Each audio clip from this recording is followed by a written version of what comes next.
প্রত্যেক বছরের মতন এবছরও আমরা ক্রিসমাস ইভ পালন করার জন্য ক্রিসমাস ট্রিকে সাজানোর সমস্ত উপকরণ বার করে নিয়েছি। আর এবছরের ক্রিসমাস আমাদের জন্য আরও বেশি গুরুত্বপূর্ণ, কারণ এবছর আমরা আমাদের নিজেদের ফ্ল্যাটে প্রথমবার ক্রিসমাস ইভ পালন করছি। তাই সকাল থেকেই বাবা এবং মেয়ে প্রচণ্ড এক্সাইটমেন্ট। দেখুন, দুজনে মিলেই সাজাতে ব্যস্ত। আমার কাজ শুধু তাদের ভিডিও করা এবং তাদের তদারকি করা যে কোথায় কোন জিনিসটা সাজাতে হবে।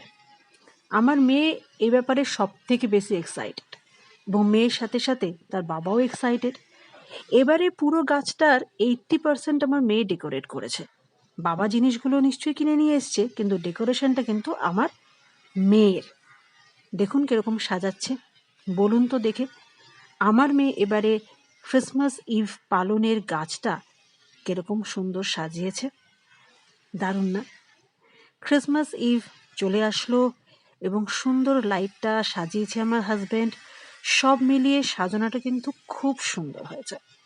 আমাদের প্রত্যেকের তরফ থেকে আপনাদের সবাইকে মেরি ক্রিসমাস।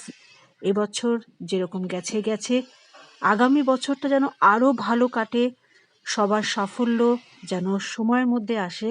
সবাই ভালো থাকবেন, সুস্থ থাকবেন, নিজেদের ফ্যামিলিকে নিয়ে, বন্ধু বান্ধবকে নিয়ে। Wish you have a very happy merry Christmas.